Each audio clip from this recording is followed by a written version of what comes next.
In this video, I'm gonna find Ash's greatest rival in Pokemon. But how am I gonna go about accomplishing this task? There are literally hundreds of Ash rivals. Well, maybe not that much. My plan is as follows. Step 1. Find 10 of the best rivals. Boom, done. Step 2. Rank each rival from worst to best. And done. Step 3. Rank the character on their core strength, how much they added to the story, and how likable / entertaining were they to the viewer, aka me. Okay, perfect. Our list is done. Now I have to present it to you in an awesome video. Also, I hit a shiny Goodra somewhere in this video, so comment down below if you spot it. Whee! Starting off the list with the controversial number 10, Tobias. Now, hold on. How in the world is Tobias here? Well, let me explain. Yes, we can all agree that Tobias is some random nobody that came out of nowhere to be a big plot piece preventing Ash from winning the Sinnoh League so that he can go to Unova. Yes, I agree with that 100%, but I love Tobias because he's this cool, mysterious, strong trainer with 2 legendaries. What other trainer just shows up with a Darkrai and after that finally gets taken down, throws in a Latios? This man's just peak entertainment. That's why he's still being talked about to this day. We all have to admit that he's made a huge impact in the Pokemon anime culture. Tobias's mysteriousness builds so much hype around his character, it's awesome. And I mean, this is why we want Tobias back so much. Like, why are we hating this man? We all want him back so much.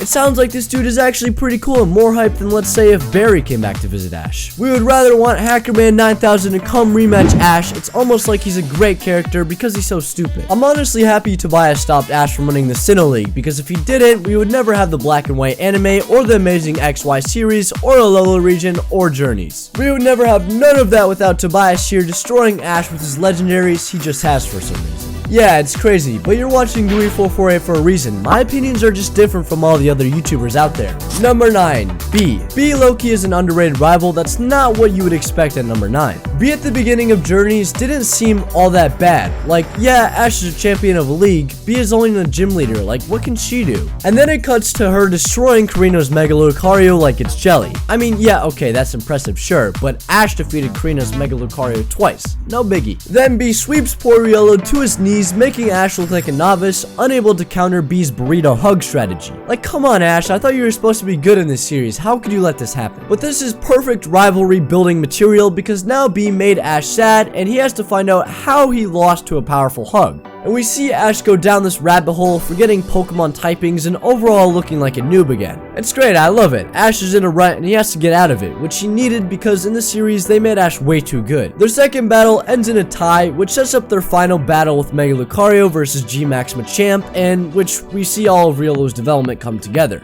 Overall, I get how some people would rather have Barry or Conway here, the 2 funniest dudes from Sinnoh, but B had better battles with Ash and challenged Ash to think and stop being cocky, which really helped him grow as a trainer. Number 8, Cynthia.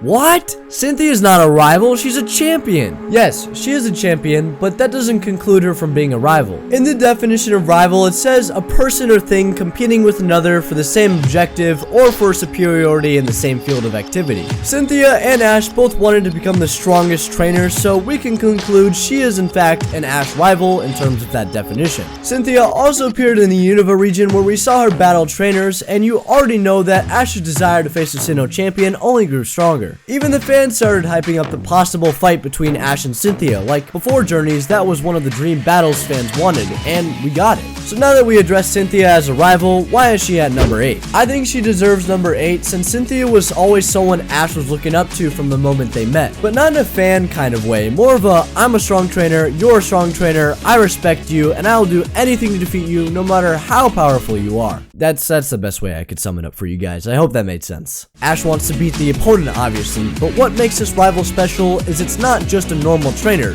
it's Cynthia. Back then, we thought Cynthia was the best trainer in the world before Leon was invented. Even after Leon, Cynthia is like number 2 in the world, plus Ash's past moments with the champion makes the battle between them that much more important. They have a history, it's cool. Yet there isn't much else there. Cynthia didn't really improve Ash's story a whole lot like other characters on this list, so she stays comfortably at the 8th spot. Number 7, Kiaweh. But Kiaweh is Ash's friend.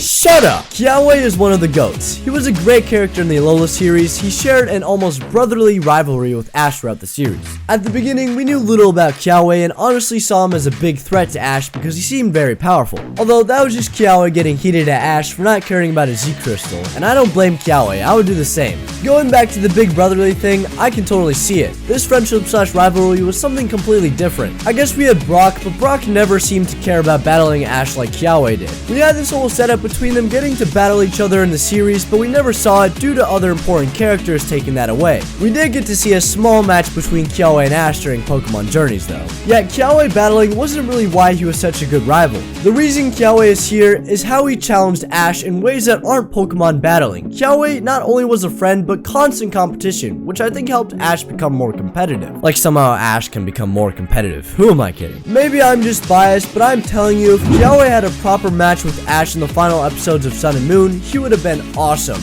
Yet he didn't, so he stays here. Number 6. Sawyer. I feel big fans of the anime know why Sawyer is low on most rival lists, but for regular viewers, it's probably strange seeing this typical nerd-looking dude being such a good rival. And there are a few good reasons as to why Sawyer is a great rival. One is we saw him from the very start of Ash's journey through Kalos. When we first met Sawyer, this dude looked trash, carrying a Trico and sniffing around, writing his notes and acting like a weirdo. Sawyer then proceeds to obsess over Ash, taking all the notes, how he smells, what food he eats, what temperature he uses while he showers. I'm making all this up, but it's great. The first battle, his Trico evolves into Grovyle during the fight against Ash's Frogadier, but Ash destroys Sawyer pretty easily. It's only after that when Sawyer starts becoming more of a threat as he catches up with Ash and gym badges and Grovyle evolves into Sceptile. And their second battle couldn't happen at a worse time for Ash because he was still trying to get accustomed to Greninja's transformation. So once they battle again, Sawyer is now prepared to the fullest while Ash isn't, and here's where Sawyer knocks out Greninja and we see the origin story of Ash's villain arc. This battle was a perfect thing for Ash though. All he needed was a bit of motivation from Sawyer to master the Ash Greninja transformation. So next time we see Sawyer, yes, he might have a Mega Sceptile, but Ash Greninja is finally mastered and Sawyer gets wrecked. This man is an unexpected masterpiece of a rival, not only for showing Ash the way, but also for having great battles while doing so. Number 5. Gladion. Unlike Sawyer, Gladion was a lot more prevalent in the anime and contributed to the overall story a lot more. This dude also just looks like a rival, so bonus points there. But really, I love Gladion in Sun and Moon. We're introduced to Gladion as this mysterious trainer who is pretty quiet but destroys everyone in his path. I also love his character development throughout the series. We get to see his backstory with his mom and father, we figure out why he is the way he is, which just makes for an overall better, more fleshed out character, but where he really shines is his big fight with Ash in the finals of the Alola League. That battle was awesome, and seeing both Lycanrocs clash together for the trophy is really the peak of the rivalry and Lycanroc's rivalry. Too bad Duskform Lycanroc is just too goated for Gladion, but I think Gladion definitely challenged Ash to improve and help him win his first league. Not many rivals on this list can do that and be entertaining and have a backstory and awesome battles. Number 4. Leon. I think Leon is a very underappreciated Ash rival. Leon was hands down the toughest obstacle for Ash to overcome in the anime period. Why? Well, Leon is the world's greatest trainer in the world, or was the greatest trainer in the world. I keep saying world so much. No matter if he was a trash character or not, Leon is the strongest, which meant that Ash has to go all out if he wanted to become World Monarch, aka the champion of the world. Oh my god, what is with the world? And I think Leon was a great rival for Ash. I like the first battle between them setting up their final bout at the end of the series, as well as Leon reappearing throughout Journeys, helping Ash fight Eternatus, practicing with each other, and getting to know one another on a deeper level. Another great thing that Kiaweh and Leon have in common is that brotherly competition, which we felt when Ash and Leon were on screen. Except Ash felt like the younger brother looking up to his big bro Leon. Finally, the battle between them was one of, if not the best battles we have ever gotten in the Pokemon anime. I think Leon does a great job as a basic rival, but also tying in with Ash's most important battle of all time, making Leon boosted on this list in my opinion. Again, Leon was Ash's strongest opponent and toughest obstacle to overcome, and Ash showed that you can reach your dreams if you spend 25 years working towards them. Number 3. Alain. Can't forget Alain. This dude is so epic. Too epic, really. Although Alain appeared later in the XY series, Pokemon made up for it by giving us a whole side series showing us who and what this character is all about. And once we saw that this dude was Ash's new rival, we knew coolness was about to go down. I mean, look at this guy. The style is crazy. The first battle with Ash was insane. Seeing Alain's reaction to Ash Greninja was awesome, and him using a flippant Charizard X is always a sight to see. I love Alain's personality too. It's like he doesn't care about battling, yet he's so good at it. Alain also joins the league only to fight Ash, which is honestly such a Chad move. We even see Alain help in the plot by taking out Zygarde and Lysander's crew after being such a fool for joining them. The only thing really missing is him creating impact on Ash. Yes, Ash tried hard to defeat him, although he never did to this day. Yet other than that, Alain was there for the slick battles, cool backstory, and amazing personality. I think Alain definitely wins that cool rival award, but again, in terms of building Ash's character, he just doesn't hit that mark as much as these last rivals do. Number 2, Gary. The one thing that Alain doesn't have is being there from the very beginning. Gary Oak is the ultimate Ash rival for Ash because he was his childhood friend turned enemy turned friend again. Gary definitely impacted Ash's childhood quite a lot, motivating him to be the man he is today, becoming ultra competitive as well as being a little cocky. Although I love cocky Ash and cocky Gary was very entertaining to see, his little messages he would leave Ash was great, and the fact that Gary always seemed to be stronger and farther ahead of Ash on his journey was great too. This meant if he didn't step up his game, Gary would always be stronger than him, and you know Ketchum can't let that slide, so he finally defeats Gary in battle after always losing to him. That marks the end of their beautiful rivalry and the end of one of the most greatest, coolest, memorable rival of all time. There's one character, however, that needs to be here and he deserves a spot more than anyone. Number 1, Harrison.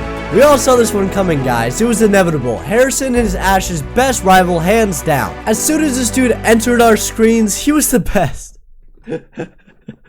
I can't do this. Alright, but for real, number 1, Paul. Whoa, bet you didn't see this one. I know Paul is a surprise to see it first. Not many people put Paul this high, but let me tell you why I think Paul is Ash's greatest rival of all time. At first, I hated Paul. I didn't like that he kept calling out Ash on everything he does and then ignores Ash when he tries to talk to him. He just pissed me off so much and pissed Ash and his friends the same way, but after all the savagery that Paul throwed on Ash, it came with a bit of truth. What if Paul's methods of catching high-level Pokemon then putting them under harsh training conditions was the right way? What if his carelessness for Pokemon actually was smarter than Ash spending time bonding with him instead of training under harsh conditions all day? I don't know, man. Paul seemed to have a point there, and it was showing because when they fought each other, Paul whooped Ash, made him look soft and overall not on par with his skills. This drove Ash insane, something we have never seen before. Usually Ash is facing an opponent who is stronger than them, and that's why he loses. But Paul is on the same level as Ash, both having gone to all the same regions and starting out on the same fields in terms of skill. The only thing that separates them is their attitude to training and battling with their Pokemon. So instead of Paul being a tough obstacle to overcome physically, he is also the toughest obstacle for Ash to overcome mentally. If Ash doesn't beat Paul, then it proves that Ash's training methods are inferior to Paul's, thus Ash won't ever become a Pokemon master. Although we know what happens. Ash goes into a mental breakdown, then trains harder than ever before, and forges his dream team that was so good that Tobias had to come in here and stop it. This is where we see Paul go down once and for all, and Ash's training methods prove to be the best, further cementing Ash's method is more sufficient than Paul's, even though on paper, Paul's method of catching the best Pokemon around makes the most sense. I can talk for hours on all the great things Paul did that makes him an amazing rival, but the way he tested Ash was by far his best trait. By the way, did you guys ever find the shiny Goodra I mentioned earlier? Anyways, join my Discord. Bye.